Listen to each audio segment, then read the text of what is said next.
guys, welcome back to A Different Life Story, my show on YouTube and as a podcast with me, your host, Stefan Neff.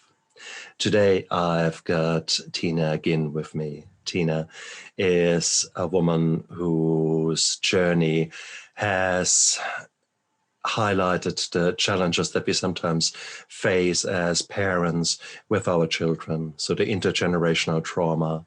And we all like to live these beautiful lives and on Facebook and other media, for sure, we look all very happy in the family pictures. The reality in most families is not like that. It's up and down and left and right. And sometimes things go completely pear-shaped. And what do you do in these circumstances? How do you live with that?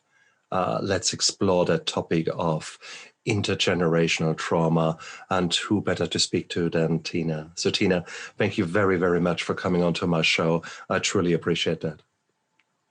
Thank you, Stefan. Thank you so very much for today's opportunity to talk with you today. And it's very traumatic what we're talking about.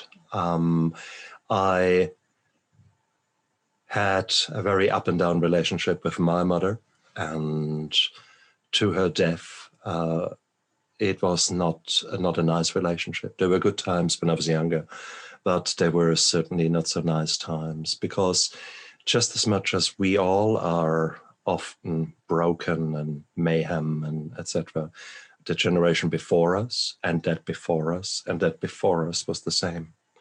The problem with them was that there was no internet around. They didn't know. And so it is what it is.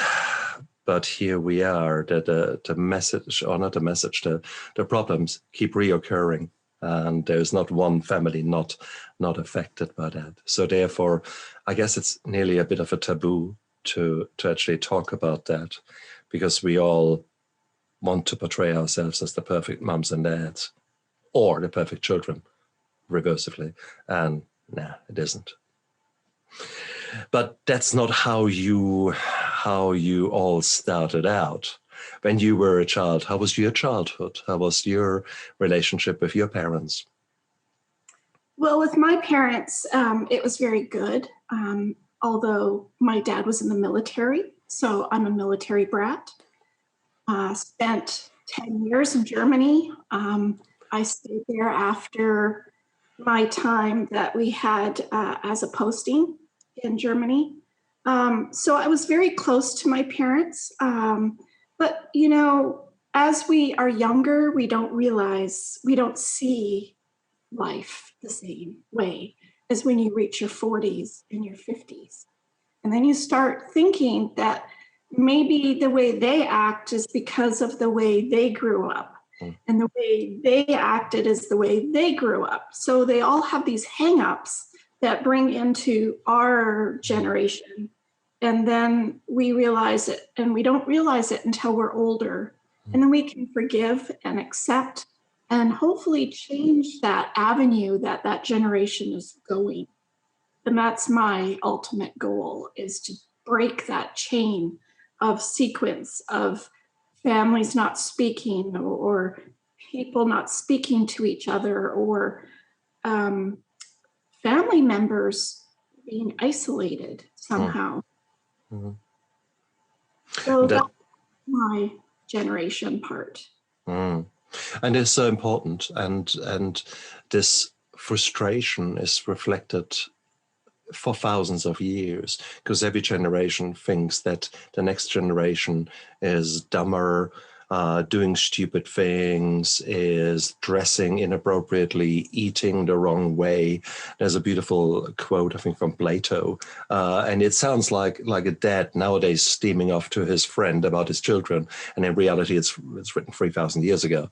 And it is a curse that keeps reoccurring, because on the one hand, here we are, I guess, getting wiser a little bit. So there's a change in us. But also you have got our younglings who are trying to spread their wings, who are trying to find their own limits, their own things. And needless to say, for Christ's sake, the amount of potential for conflict is huge. huge. Show me one family where there has not been a child acting out. And one wonders if it is sometimes the child acting out or the parents acting out, or a good combination of both. So here you were. You had it as a child, initially a good time. And then when did you start having children? How did it all happen? When did you meet Mr. Right? Well, I got married when I was 26, and then I had my first daughter at 29, and then my next one 4 years later. So I have two girls. I felt our relationship had issues. Our communication had issues, but we're young and stupid. Are you talking about the relationship between your partner, your husband, and you? Yeah. Yes, the whole part. And so you do with what you have the best you can. And I have forgiven myself for maybe all of the things that maybe I didn't do correctly, but which you have to do, you have to forgive. But don't forget, so that you can take that lesson and move forward. So after having a horrible car crash, a car accident, it became very clear to me what my purpose in life was. And it wasn't living on eggshells any longer. My girls had been out of the house for about 4 years by this time, a couple of years ago. And I realized that that's not the kind of marriage that I wanted, where there was limited support, limited communication, limited of everything. And at that point in time, you have to make a few decisions for yourself. And that's when my daughters took offense to that change and stopped talking to me.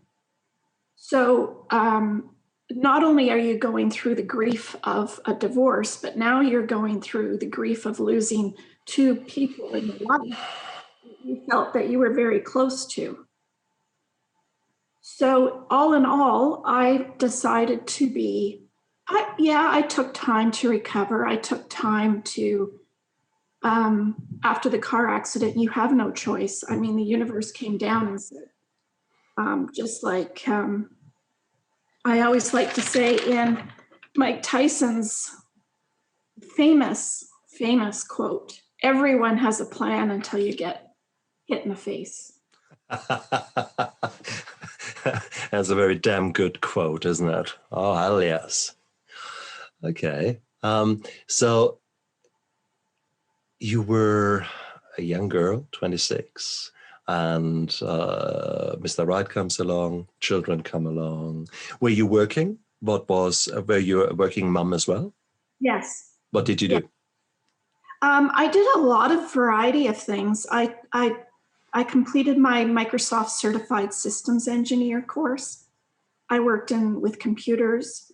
I looked after homestay with Japanese and Chinese students, looked after them coming in, working, collaborating with the teachers on their program, as well as where they stayed in Canada. Also, I had that position. And then I went into the university and started teaching computer courses. I had a fun course for seniors on how to work with the computers. And so I had a variety of different jobs because I felt it was really important as a mom to be there either before the kids went to school or when they came home.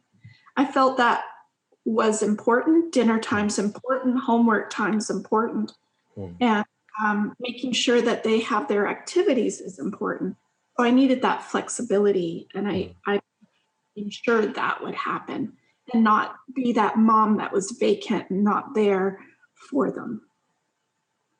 Again, and that's beautiful that you were able to make that choice. Some women can't make that choice. Some women have to work one job, long hours, or even two jobs or three jobs. And I guess my mum was not different there.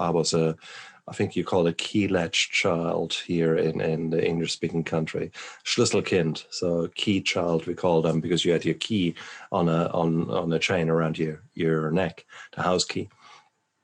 So that was certainly me for a long period of time. And so you did a lot to support your family, to be there for your family, to be there for your husband. Because no woman goes into a marriage and says, yeah, it's done now. Okay, you bugger off, you. No, exactly. No, nice try. No. But things sometimes change in a relationship. And Mr. Right is 10 years down the line, no longer so right and more Mr. Wrong.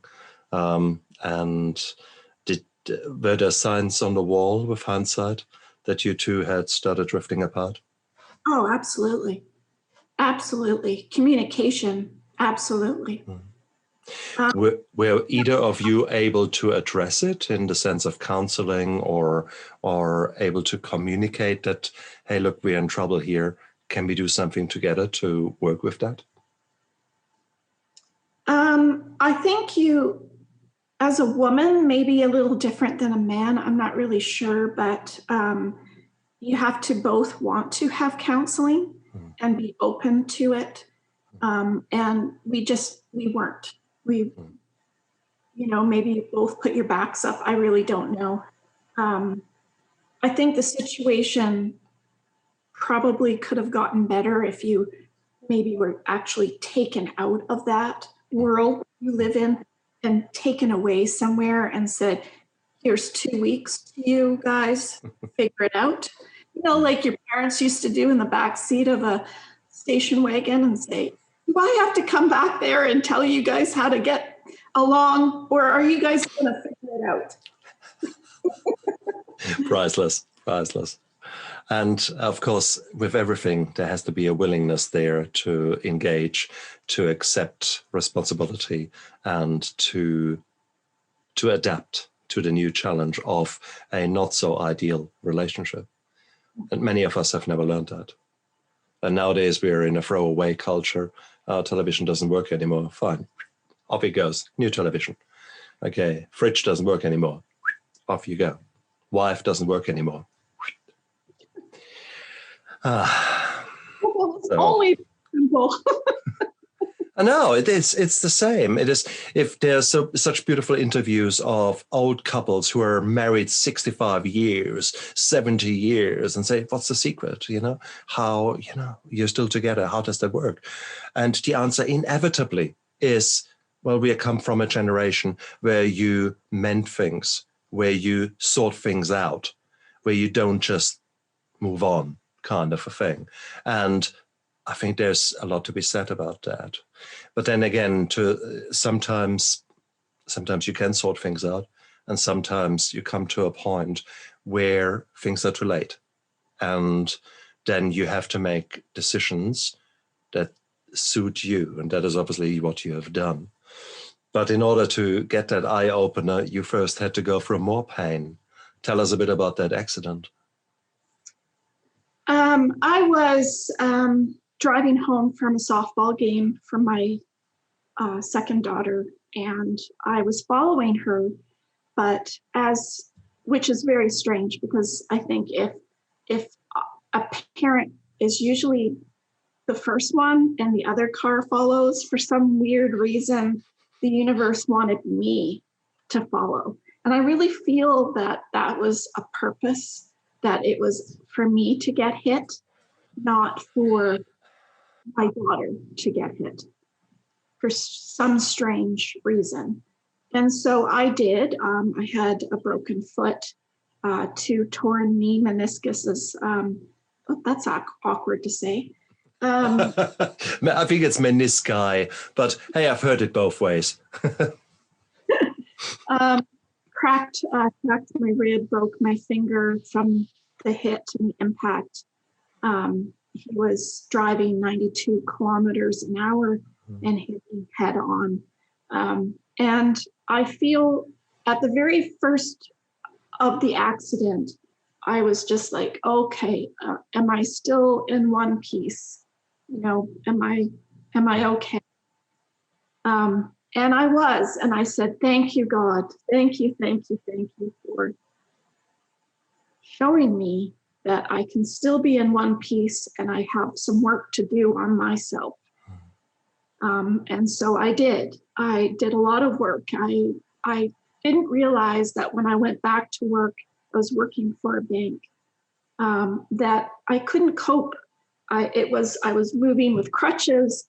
I had a cast on my foot and 2 bum knees and, you know, a rib cage that you couldn't even sit down on the toilet and bring yourself back up, because you don't realize how much strength you have when your legs don't work and your body doesn't work.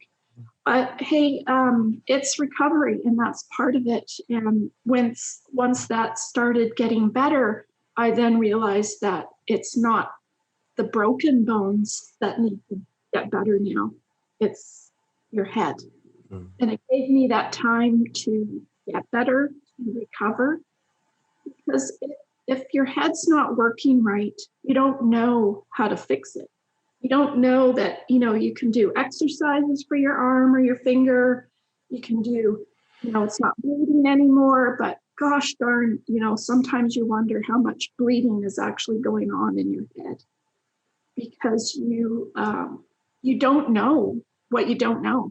I mean, you don't know how to fix it. You don't know until you start feeling that it's overwhelming. You have, you know, depression, you have anxiety, you have I couldn't see any depth perception. So if I was walking, I would trip because you don't know if there's a sidewalk. I couldn't filter the distance when you sat down. I couldn't, I still can't go downstairs, any amount of stairs without holding on to something, because your head still feels a bit cockeyed, I guess, so to speak.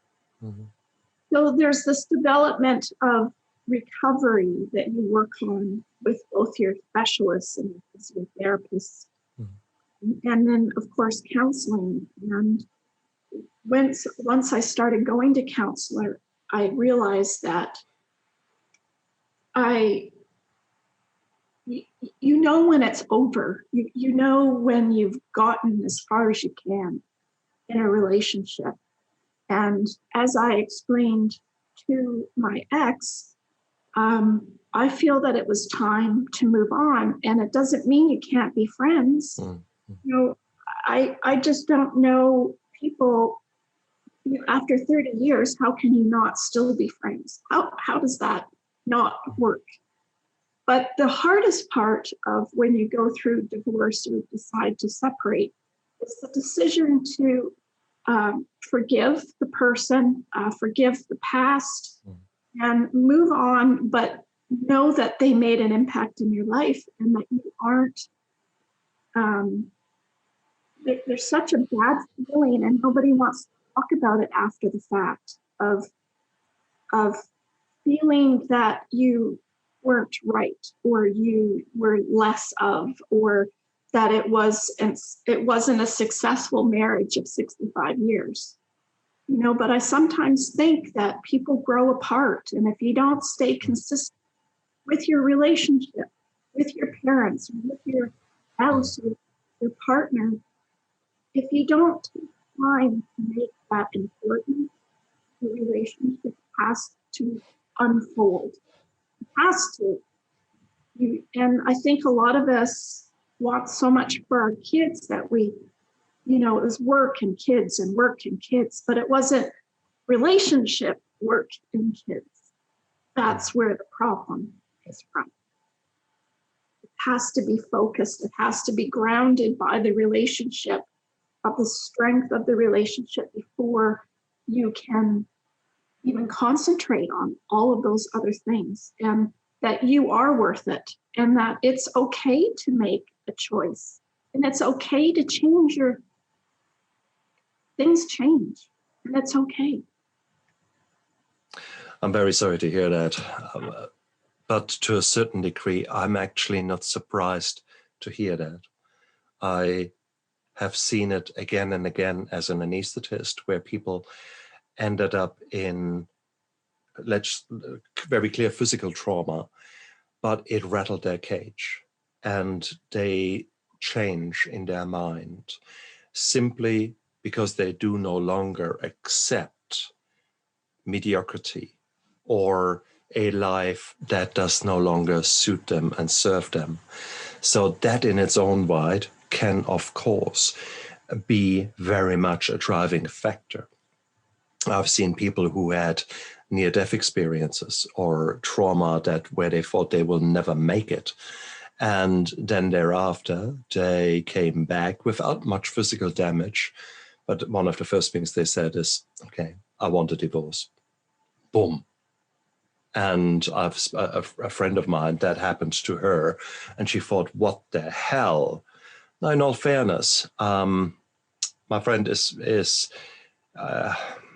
I would have probably not married her, let's put it like that. She's hard work. And but it is what it is. They were obviously happy enough together, but then something really nasty happened to him.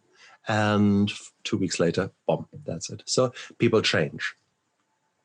The other thing is, however, also the issue of a head injury, because you, for sure, the way you describe the damage to your body, I could have already predicted that your brain was just as much whacked. And if we give a whack on our computer up there, the programs don't run the same way. And that's exactly what has occurred to you. The examples were the depth or the depth perception that was no longer working. Well, that's actually quite an integral part up there of a lot of things working at the same time. And that was out. So you had other things. Now, all our emotions, whilst we say they're in the heart, well, no, guys, they're up there. They're in the brain, okay? So your happiness, your joy, your tolerance, your anger, resentments, all that gets scrambled, and it can become incredibly frustrating and hard. Anyone with a head injury will know what I'm talking about. Mm-hmm. And those of you who haven't had an head injury and don't know anyone, it's very hard to think, how could it possibly be? But can you imagine that you're absolutely the super whiz kid? You do Sudokus in record time. You recognize number patterns. And now, bang on the head. And from the Sudoku queen, you become, one and one. I knew that. 1 and 1 is, can you imagine how frustrating that would be? How upsetting that would be? How angry you would be about yourself? And here we are often enough in situations where we never learned how to deal with negative emotions. And suddenly there you are, and you can't do anything about it. And you don't know if that ability will ever come back. So not only are you angry about yourself, you're fearful, you're maybe hopeless. And now also your other neurotransmitters up there get scrambled. So suddenly your dopamine takes a nosedive. And surprise, surprise, what is happening? Your depression. Everything looks gloomy. And you are definitely not just broken here, but also broken up there. And broken in here, so your spirit, your everything that defines you is being put on hold. And that is such a huge challenge. We often forget that. We just see the broken toe or the broken finger or the x-rays. No, it is so much more there. You obviously can remember much about the accident. It didn't knock you out, so that's a good thing. At the same token, it's a bad thing. Did you relive the accident? Do you still have dreams? I think more than dreams now. It's been 2 years, so I think now it's more, in an intersection, you start breathing differently, and it's the constant trying to take a deep breath and just push through it. I love it if there's a big truck beside me and you go through the intersection because all of a sudden you feel. Very good. Unless, of course, the load of the truck comes down. That's another story. See, I'm a cheerful soul, aren't I? My problem is, as a doctor, I've seen it all. I've seen every version of every accident that could ever happen. I've more or less seen it. And it's just, oh, God. So I know too much. Definitely. I need to keep my mouth shut. But I hear what you're saying. And I guess the reason I'm asking that is PTSD is such a common thing. After a major road traffic accident, the chance of you having PTSD is 1 in 3, 30%. Okay. And that is often not recognized. No. Did you get any help? Yes, I think they've gotten better at the mental health problems in the world right now because of COVID. Yeah. The year prior, little medical clinics would say, Tina, if you ever feel like you're just not right, just come in and see us. We'll be here for you.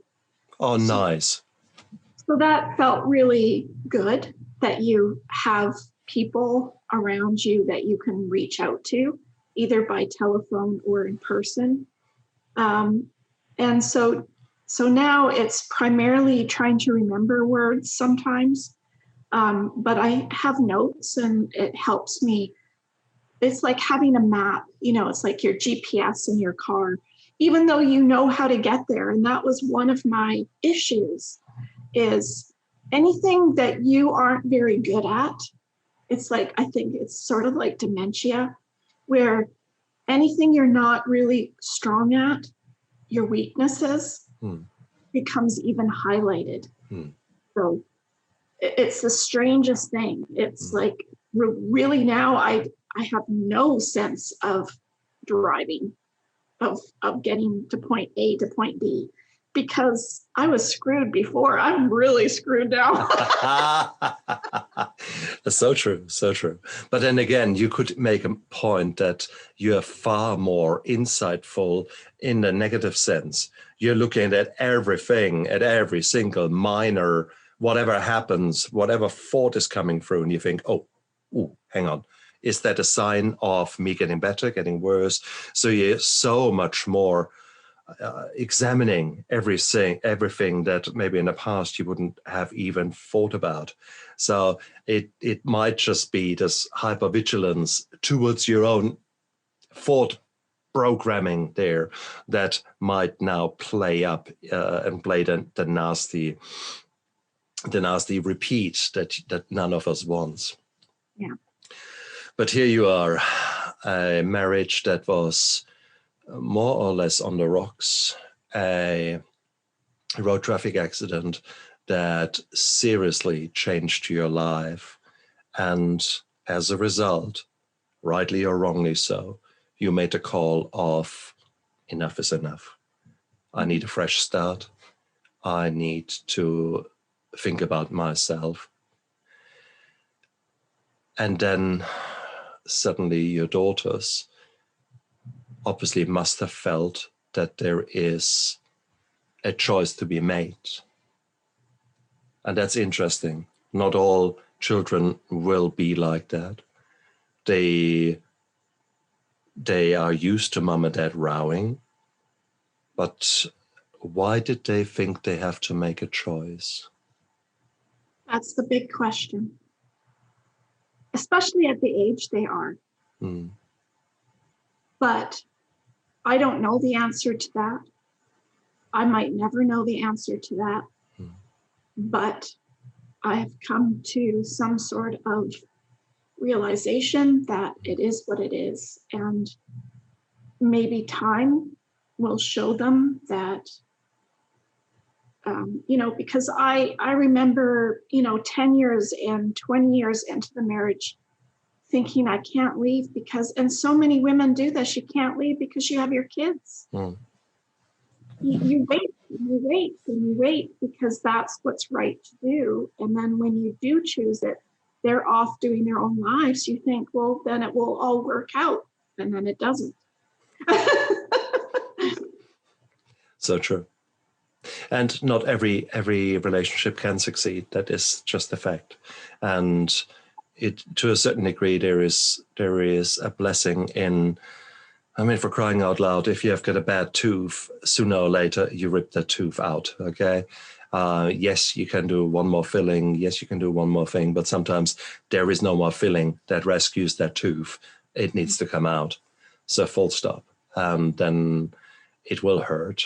But in your case, the grief was not just with regards to the relationship to your husband, but it was also now the grief to the daughters who suddenly have changed their attitude towards you. After, when they were sort of coming up in their teenager years, was there a lot of friction between your daughters and you? No, we did everything together. We shot. Because often enough, it always is sort of the daddy's girl kind of a thing. So therefore, there might be the explanation there that there was a strong link with the father. And now that you say, no, Dad, enough is enough, I want to be alone, did they take offense to that? I think there possibly could be, because they were coached by their father. I was trying to lead to that. Yeah. And they both had him as their coach, and this particular person in their life that they probably had a very strong relationship with. That we were the perfect picture on Instagram and Facebook. We were the perfect vision of a mom and a dad and their two kids. And I just want people to realize that it's not always what you think it is. Oh, please. And we did the best we could, and hopefully, as time will tell, things will get better. I guess I went to a minister, and he said to me a couple words, and he said, "Love will take you anywhere." So that's been my stamp in my heart, that I believe and trust and have faith that things will get better. But it is a beautiful thing that whilst you're waiting for that to happen, that you take steps to work on yourself to start off with, because you cannot expect a relationship to magically change if you don't make change yourself. And by you actually trying to get the insight and trying to figure out what the hell is going on and doing something about it and doing something to help yourself on a spiritual, on a emotional, on a physical level, only then will change occur in a relationship. And that's so important. And that's exactly the journey that you have been taking in the last 2 years. So there's a huge transformation occurring here from Tina Alexa to Tina Ginn. And it's high time that the new Tina raises her hand, or in your case, actually raises her book, because you wrote about your transformation, didn't you? Yes, and it's called In the Blink of an Eye. In the blink of an eye, your life can change. And that's so true. That's literally, what is that, 200 milliseconds? And that's exactly what everyone tells me. That moment, often enough they know the moment, that they're on the ladder stretching themselves just to do their last paint, and then the ladder goes, whoom, and they know that moment, 200 milliseconds or thereabouts, in the blink of an eye. I have not had the chance to read your book, but it is on my to-do list, and I can't wait, because I want to hear your story. I mean, I've got a preview here. I've got a trailer literally happening as we speak. But there are so many lessons and so many insights. And guess what, guys, out there, if you're listening to that, tell me one family where there has not been that intergenerational conflict and trauma.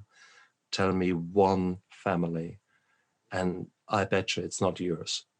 Okay, guys, it's not mine. That's for sure. It's not Tina's. So if you think that there's somewhere a perfect family, I call bullshit. Okay. So therefore, the lessons that we're talking about here and the insights that we're talking, hopefully have rung a bell. I mean, that's the reason that you're probably watching this. And therefore, Tina's book is a way forward for you to see what happened to her and the lessons that she has learned. And that's why I've got Tina on the show here. It's one of these things. It's nearly a taboo that we're talking about, because everyone wants to pretend that everything is perfect. And it's a new taboo in our social media society. And no, it is not. It is, let's open that up. Let's say it that we are imperfect. And we are not perfectly imperfect. I like to pretend that I'm perfectly imperfect, but the reality is I'm a mess. And the weird thing is I try to get one part of my life sorted, and I think, yay, I've done it. Hey, that's it. And then the gods up there are thinking, look at it. Look at him. He thought he has got it sorted. Let's throw him. What shall we do? Let's throw him grief. Grief is good. Let's throw him grief. And that's right. And you think, what the heck? I've just sorted that out. Things will change. Things will happen. And your cute 6-year-old that gives you cuddles will turn into this moody bitch that you could strangle if there were no witnesses around. And what do you do about that? What do you do about that? The only thing you can do is have the insight. Stop before you react. Learn to take a breath and learn how to listen. 2 ears, 1 mouth should be used in that proportion. And that is so important. And Tina, you have learned that. And I guess these are the messages that you want to tell others. If one of your friends, God forbid, was now to have very much the same thing, and she's now being released from hospital, broken, shattered, what would you tell her? What message would you give her? I'm going to tell you what I didn't like people to say to me. Everything will be all right. You are strong, Tina. You are strong. No, I'm not. No, I'm not. That's the first thing you think of when someone says you're strong. You don't know where you can find the strength to move ahead, because that's your whole life was that. And now it's like somebody took a broom and swept it all away. The realization that you're not a failure, you're not, that change is okay, and change can be good, and change can do a lot of wonderful things to people, and that's okay. And it's just to get to that point where you're working on yourself. I put my head to the grindstone and I said, I'm going to get better in both my head and my body. I lost 50 pounds. I said, anytime I had any sad feelings, I was going to go for a run or a walk or whatever I had the capability of doing, I was going to do. And not very long after that did the universe came to me when I woke up one morning, because I created an app. And it's funny how this all kind of ties in to my experiences of getting smacked in the face in the blink of an eye. Because sometimes it takes this smack for us to realize, what are we doing? What are we doing? It could be a drug addiction or alcoholism or anything. I think it takes that smack in the face to make us realize that, hey, we're better than this. We can change that. And this is how we do it. So I created an app for people to get better prepared. And it's kind of ironic how all of these kinds of little things hit me in my life as well. And I want to make sure, and I became determined to help others with what I've gone through. I am determined to help others. I'm determined to help them because I guess when I created the app, I went back to my why. Why did I do this? And it was really because when I had a friend who had turned 60, she had lung cancer, stage 4 lung cancer. And I was going into the hospital every week with a cup of nice tea for her so that she didn't have to drink the dish soap water at the hospital. And I sat down with her, and every time I was so scared to go up that elevator and have that door open to what I was going to experience that week, how she was going to look, how she was going to be. And it just became worse and worse. And in 6 weeks, she passed away. But she did teach me so many things in those 6 weeks, because I remember sitting out on a little patio chair outside, and she said, Tina, I just want to feel the breeze on my face. I just want to hear the birds. I want to see the blue sky, and I want to feel the breeze. That's all I want.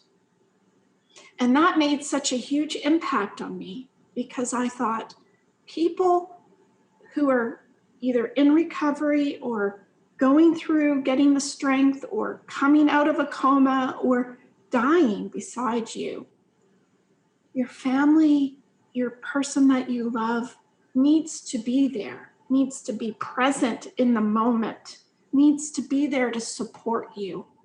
And how can you do that if you're worried about who's paying the bills, who's paying the mortgage, where is that coming from, how do you get into their house, how do you feed your cat, how do you do all of these things? Because you're now burdened by all of the crap that we live with on a day-to-day basis. So I woke up one morning, and that's what I had created a few years ago. And the universe said to me, you are going to do a podcast, and you're going to get your story out there to everyone, that you are going to help people. You're laughing. It's beautiful. It's so beautiful. And to see that journey, that to see you turning from victim, go through this transformation to a stronger version of yourself is so beautiful. I mean, it gives me goosebumps to just see you changing, to hear your voice changing when you were talking about the bad times, to suddenly your voice getting a strength that has not been there a few moments ago. So that is this conviction to now turn your suffering, to give it some sense and help others. And that is such a powerful and beautiful transformation. It's lovely to see that. That's why I'm laughing. That's why I've got a little bit of dust in my eyes. It's beautiful. It's beautiful, beautiful, beautiful. And guys out there, I mean, listen to Tina. She has gone through hell and back, but she kept going, and she made changes that were not particularly popular in her family, and she paid the price for it. Does that mean that she made a mistake? No, she made a decision that was important for her, and with the consequences she needs now to live with. That might very much change in a year's time, or for all I know, your children might listen to this podcast and think, "Wow, now we see Mum in a different light." And to see you coming out of there and going out there, that is a mum that they have never seen before. That is an honesty that no one ever has seen, because that is something that maybe even you didn't even know that it is in existence. But it comes out in moments like that, when someone asks you a maybe quite trivial question, and suddenly you think, what just came out of my mouth was actually the truth, and I had not recognized it for that. I have been there, and I guess that's why I do this show, because with every guest, I reflect more, I learn more about myself, about the universe, about other people, new thoughts, new patterns, new ideas, new habits are created consistently and constantly. The more I speak to wonderful people like you, so I'm incredibly humbled to that you came onto my show, because you show me that there is hope. You show me that here is another person who didn't give up and who now turns her suffering into give it purpose and helps others. And God only knows that the world needs that, and it needs shitloads of that. So I'm so pleased that you do what you do, and I can't wait to work more with you in the future and collaborate with you and with others, because there are so many important voices that people need to hear, and let's give them the hope that they deserve, because there is hope out there. Tina, any more thoughts? What would you, as a parting thought, what would you give my audience? And if you were able to go in a time machine and go back to your younger self, what would you tell your younger self? I think to start with the first question of your younger self, I think I had the strength in me when I was younger, but you get really busy in life and your marriage and your kids, and you forget who you are. And I just want everyone to realize that don't ever forget who you are in any relationship, because you can't grow and you can't appreciate all of those things that you've learned throughout those years. And you can't appreciate where you're going. Mm-hmm. You know, I never made time to exercise. I never made time. I was too busy getting the food on the table, getting the kids' homework done, driving them to a ball game. Who has time for yourself? And I would look at other women who would be getting their hair done, going to the spa and going and exercising and doing the fitness thing. And I'd be like, what is wrong with my life?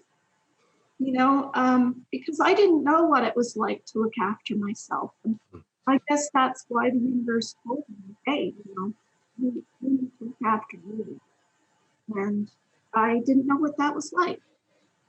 So I want everyone to realize that it's okay to put yourself first. It's okay to, you know, because when you go through these things in your life that change who you are, you could turn to alcohol very, very easily. You can turn to drugs very easily. And you could also think bad things about stopping your life. But it doesn't have to be one of those three things.